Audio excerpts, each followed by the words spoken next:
I'm so excited to be live right now. Hello, everybody. Hashtag replay. If you are watching the replay, say hey when you're hopping on. Let me know that you are here. What is up? I know y'all want to know how to use this Lionsgate portal to shift your identity. And I know your friends want to know how to do this too. So share this video. Put an 888 in the comments to let me know you shared, and I will pull you a card too. I'm so happy to give whatever divine channeling and transmission comes through. I have been over here working hard on my vibration and cocooning in my hermit vibes. I have been kid free for almost 2 weeks now, and I have another like 4 days to go. And so I'm really just honestly using this time to do some deep work on myself, like some deep house cleaning, some deep inner psyche house cleaning is happening right now over here in Lightworker Live Land. Which means that you guys are about to get a whole new level of service from me and value from me, um, which I know is going to take your life even further. So be sure to just stick around. Tune in. We're only getting started here. What's coming up for you? If you're here on this live video right now, drop in the comments what's coming up for you. If you share this video and put an 888 in the comments to let me know you shared, I'll pull you a tarot card message for your Lionsgate portal. We are officially in the portal. The portal really starts like at the end of July, like pretty much when Leo moves into the sun sign is when the Lionsgate portal starts. Like a few days after, and essentially the Lionsgate portal is when the Syrian stars align directly with the pyramids in Egypt, and the star is like literally right aligned with the point. So there's like a harnessing of the Syrian and Lyran energy that is here to help us break free from the matrix and come back into our heart space and free ourselves from these identities and stories and lifetimes of struggle and pain and suffering. I honestly don't know how many times I went through the Lionsgate portal not feeling like, oh my God, I'm so abundant, because I feel like everybody is always like, oh my God, like Lionsgate portal, manifest, manifest, manifest, money, money, money. And they're like, yeah, babe, I'm all fucking about that. Like, get your fucking bag. But I don't feel like there's enough people really, really sharing the process. Like, actually sharing what it for real takes inside of yourself to harness your superpowers, whatever they may be, whatever gifts God has given you, and choose to be that. And that is identity work.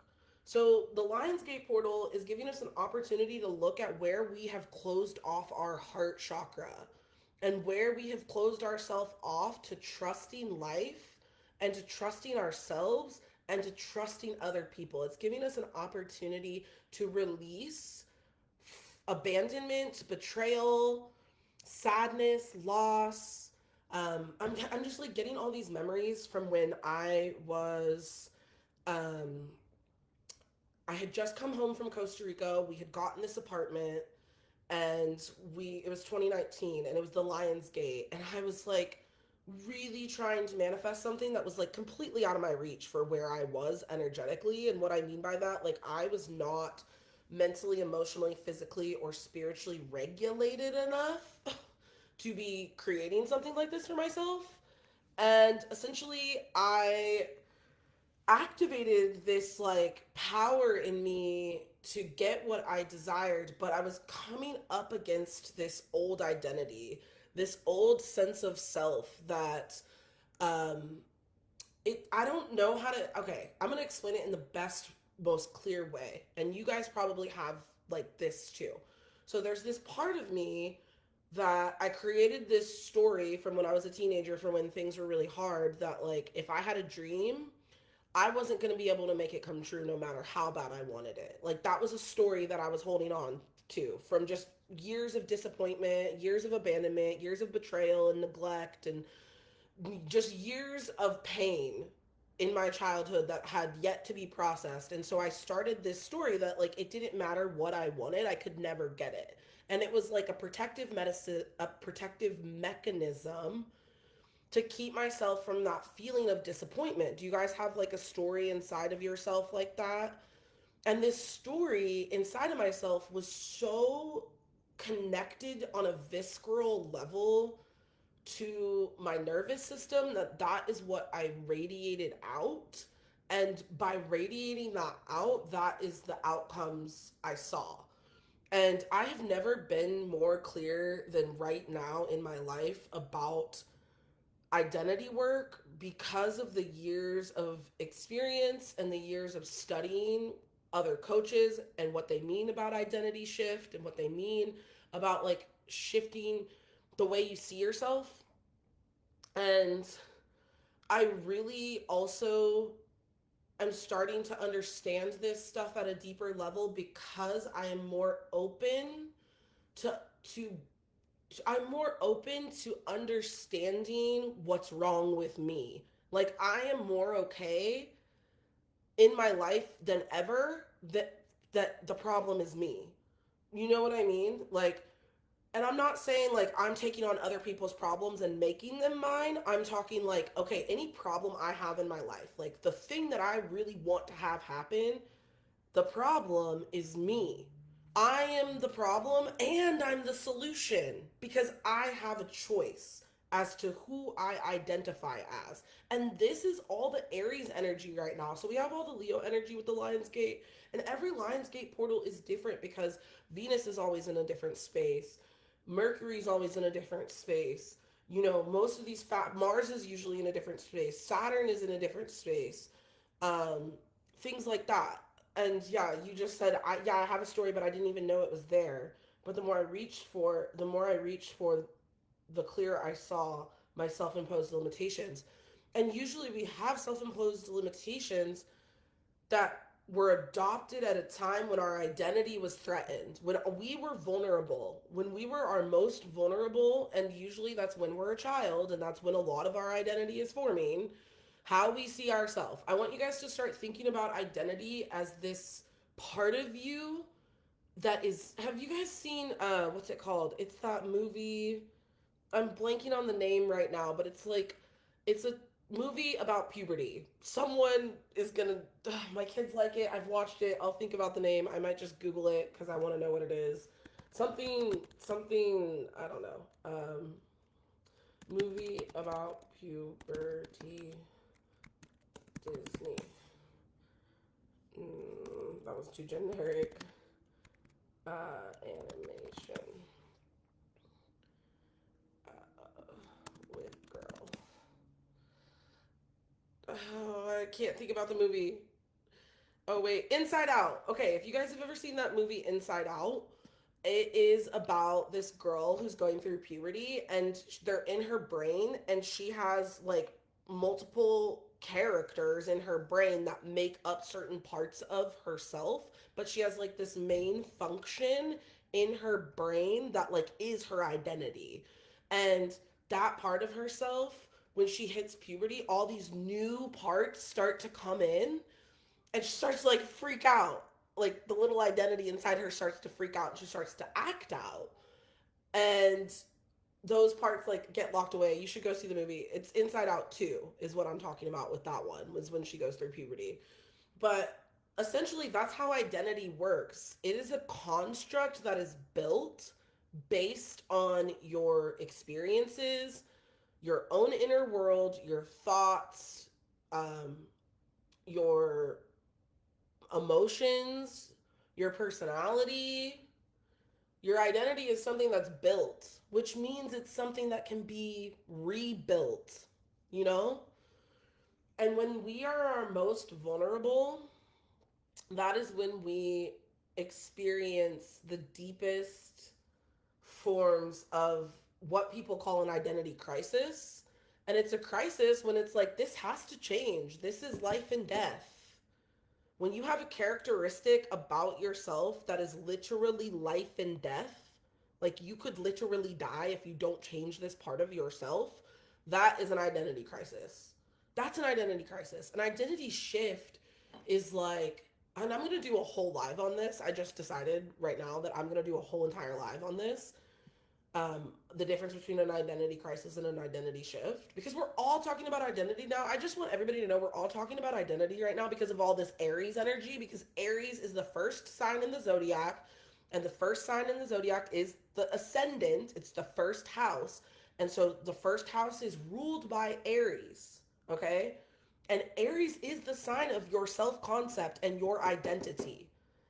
And it's because it's the first sign, it's like the infant of the zodiac. So you have to imagine like identity is something that is constantly being formed, and how you nurture that based on the choices that were presented to you, and the experiences that you've had. That is where you move through life. You are choosing everything from a self concept and an identity about how life works for you. And when we go through an identity shift, we're asking ourselves to think outside of those constructs that we have built around who we believe we are, based on our values, our morals, our behaviors, our emotions, our experiences, our desires, our thoughts, our feelings, our connection to spirit. A lot of people also go through an identity crisis when their shadow has gotten so loud and so big and has taken over that they have to surrender to a higher power to find themselves again. And this is essentially what happened to me when I was at my most vulnerable and I was open, too much open, and I had to go through this crisis. It had to get really intense and really hard because I was increasing my capacity to see myself in a different light. Does this make sense? Is this landing for you guys? Let me know if this is landing. Let me know if this makes sense. Let me know. I want to know what you're feeling for this right now. Feel free to put it in the comments at any time. So the reason why I'm so passionate about identity work right now is because I realized that it is everything. It just dawned on me after a conversation with a really cool girl, and she was like encouraging me to do identity coaching because I was talking about it, and she was like, that's it. And I was like, okay, that's it. And so thank you. I appreciate you. But the reason why I felt like, okay, that's it is because I'm literally going through, I just got out of an identity crisis. And some of y'all remember when my kid's dad broke up with me, and left me for my friend and got her pregnant in 2021. And I'm actually not even butthurt about that anymore. Y'all want to hear some growth? I was talking to baby mama number 2 today because we talk about our baby daddy.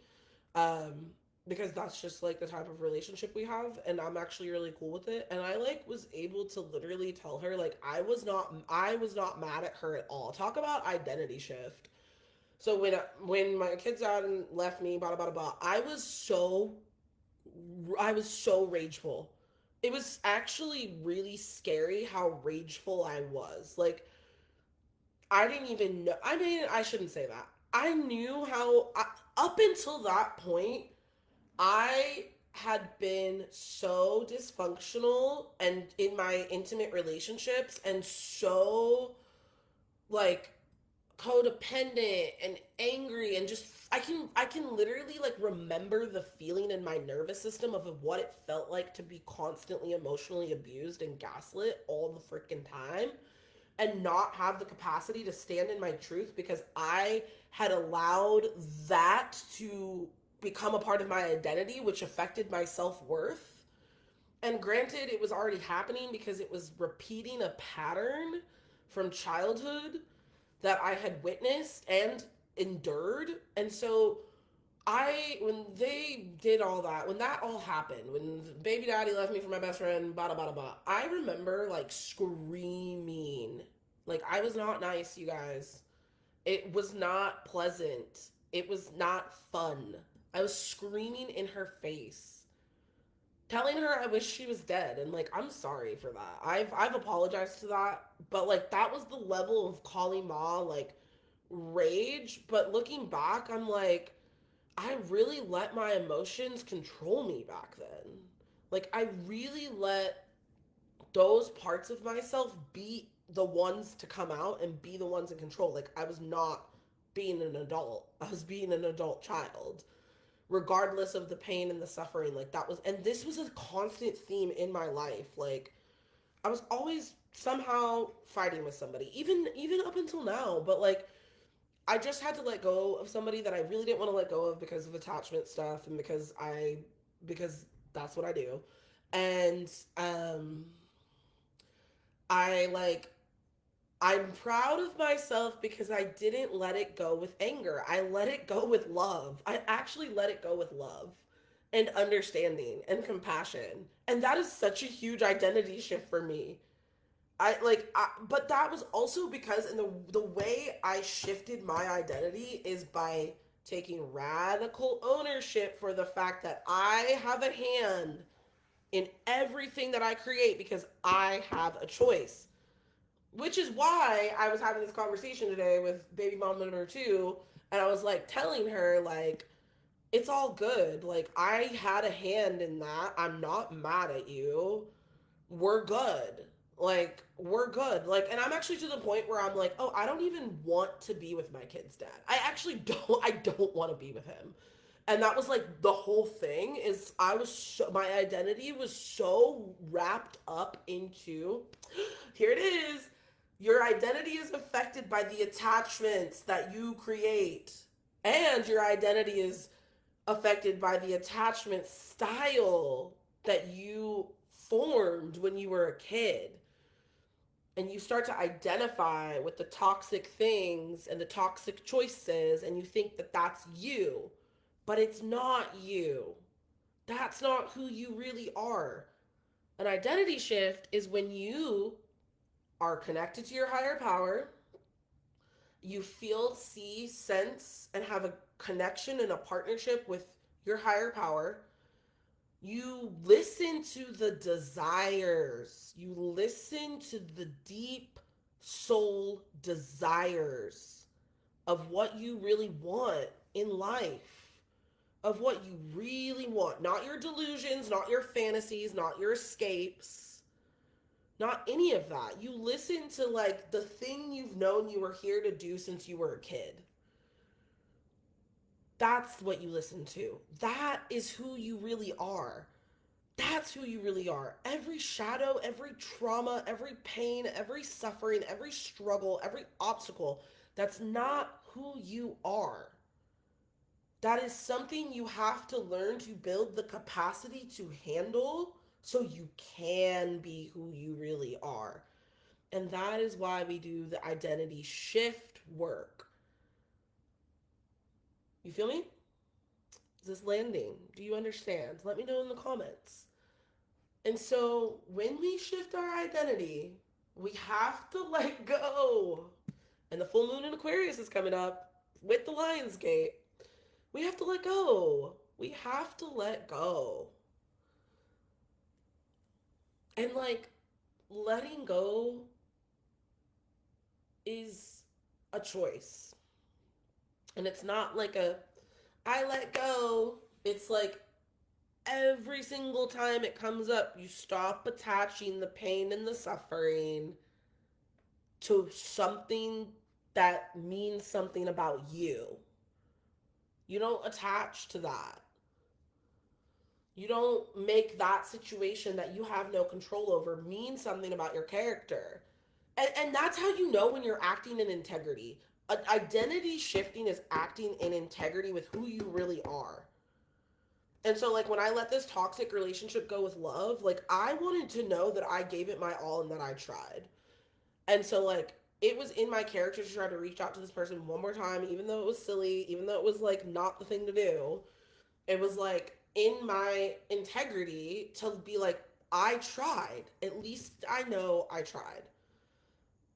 And, like, that is who I really am. And I was having a conversation with a friend today, like, We were talking about how in breakups, we all have the opportunity to do petty stuff.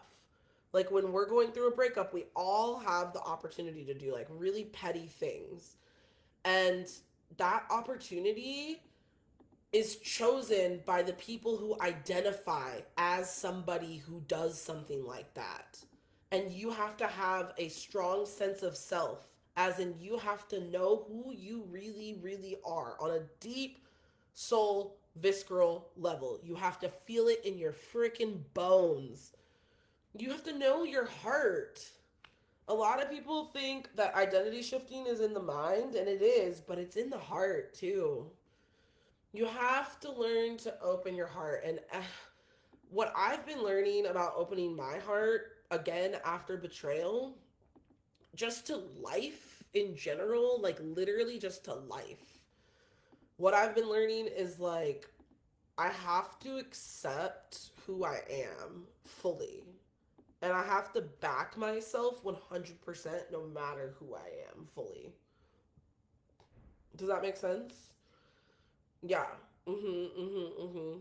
The other thing I learned about identity shifting is I have to be willing to learn from others, and I have to take the information in humbly. I had such a huge spiritual ego, you guys. I really feel like that was what was I know that that's what was holding me back from reaching my higher heights and going further, and connecting, really connecting with my audience and my people. Like, I put myself on a pedestal because my ego was insecure. I put myself on that pedestal to say I'm important because I didn't know that I was important to myself.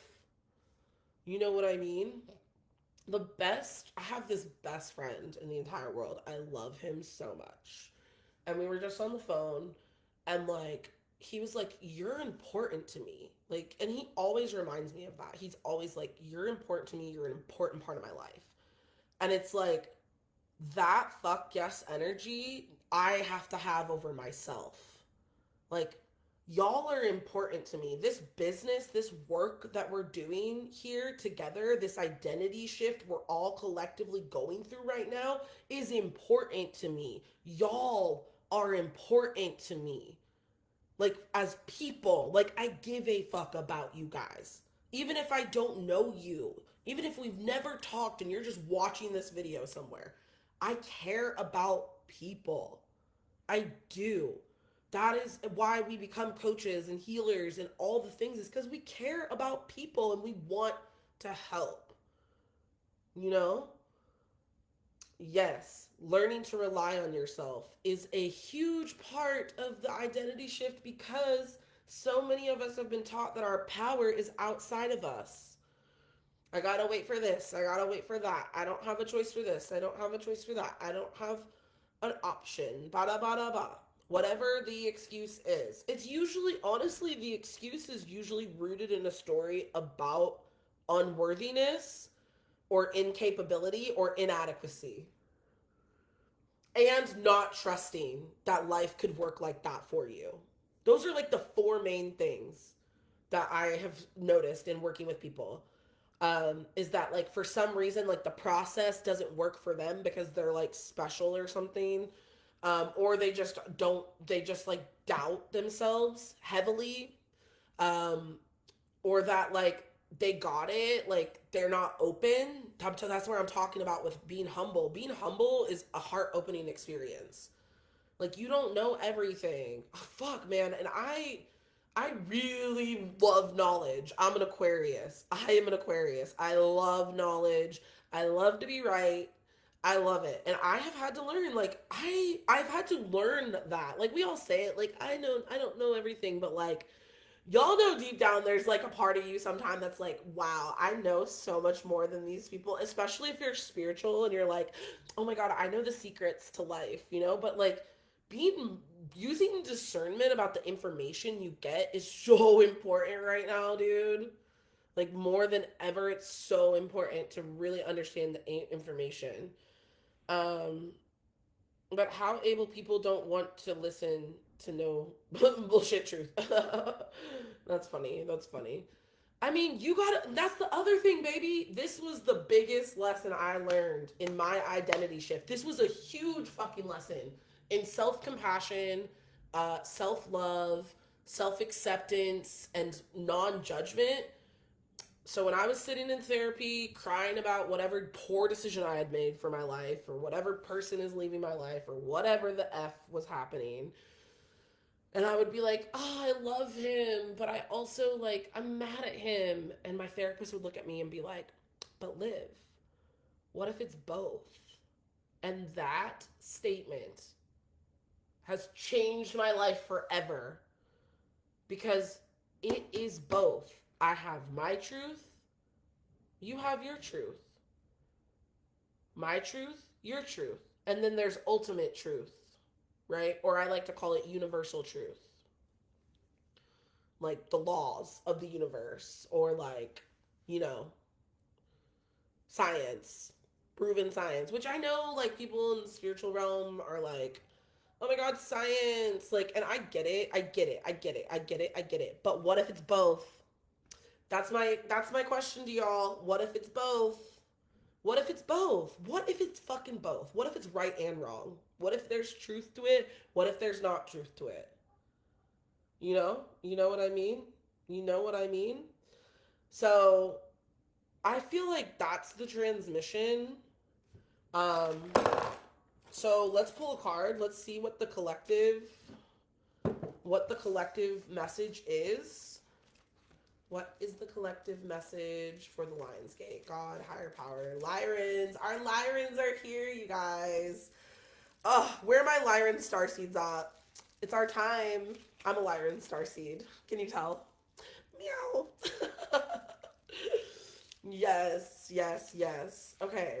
God, higher power, all that is holy, all that is sacred, all that is divine, all that is pure, all that is benevolent, all that is active, whew, and positive and pure. What is the message for Lionsgate Portal? What is the message for the Lionsgate Portal? Oh, wow, okay.